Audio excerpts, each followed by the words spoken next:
Muy buenas tardes y muchísimas gracias por la invitación y por la asistencia. E incluso por la paciencia también. Y muchísimas gracias a ti, Arnaldo, por tu tan entusiasta y cariñosa introducción.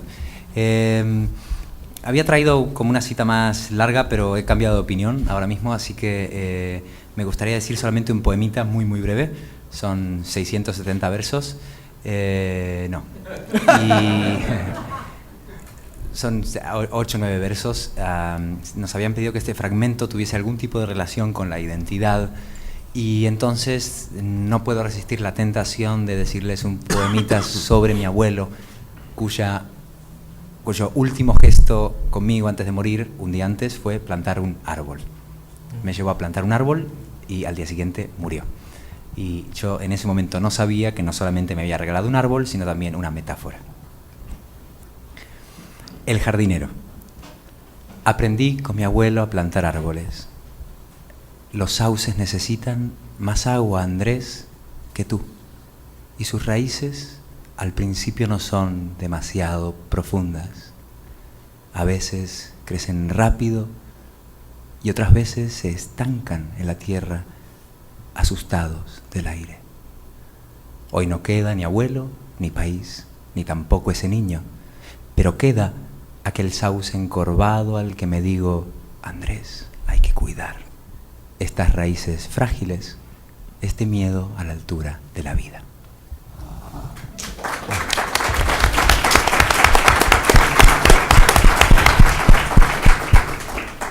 Carla. Buenas tardes, gracias por estar aquí, por la invitación. Está un poquito frío, pero yo voy a seguir para hacer como una línea. Andrés habló de un árbol. Yo voy a leer un párrafo solamente de esta novela, donde la protagonista usa el proverbio ese que dice que uno en la vida tiene que plantar un árbol, tener un hijo y escribir un libro. Y entonces voy a leer el primer párrafo del libro que ella escribe, que es su diario. Y lo que planta es un bonsái que la acompaña en todo su viaje. Ya, tendría que estar aquí. Pasa la estación de lluvia y regresa. Pasan los huracanes y regresan. Pasa la noche y regresa. El eterno retorno de las cosas. Nosotros nos vamos quedando lentamente, pedacitos que se disuelven en los días. No me queda más salvación que escribir, y escribirlo todo. Escribir las vísceras y las soledades.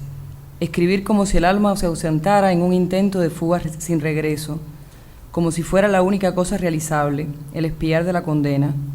Escribir como si los huesos se fueran haciendo polvo, pequeñas partículas que al cambio de estación se desvanecieran. Y la única forma de retener el tiempo, el único modo admisible de limitar la pulverización, sería la escritura. El reloj contando los minutos y uno sabiendo que en el momento justo en que la mano se detenga, la carne toda caerá al piso, sin remedio.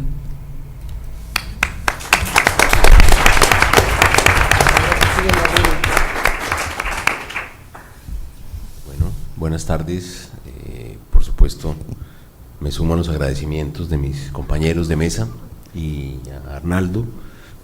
Agradezco la presentación, este lugar tan hermoso y en el que además hay un cuadro de Botero bellísimo, del mismo año en que yo nací, del año 65.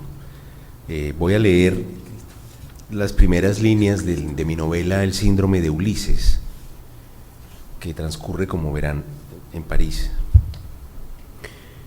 Por esa época Por esa época la vida no me sonreía, más bien hacía muecas, como si algo le provocara risa nerviosa. Era el inicio de los años 90. Me encontraba en París, ciudad voluptuosa y llena de gente próspera, aunque ese no fuera mi caso. Lejos de serlo, los que habíamos llegado por la puerta de atrás, sorteando las basuras, vivíamos mucho peor que los insectos y las ratas. No había nada o casi nada para nosotros, y por eso nos alimentábamos de absurdos deseos. Todas nuestras frases empezaban así: cuando sea. Un peruano del comedor universitario dijo un día: cuando sea rico dejaré de hablarles.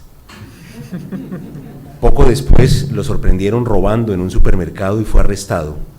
Había hecho todo bien, pero al llegar a la caja, la empleada lo miró y pegó un grito de horror. Podría calificarlo de cinematográfico, pues del pelo le escurrían densas gotas rojas. Se había escondido 2 bandejas de filetes debajo de la capucha de su impermeable, pero dejó pasar mucho tiempo y la sangre atravesó el plástico. A partir de ese día cambió su frase: cuando sea rico nadaré en sangre fresca. Luego supe que lo habían recluido en un psiquiátrico y jamás lo volví a ver.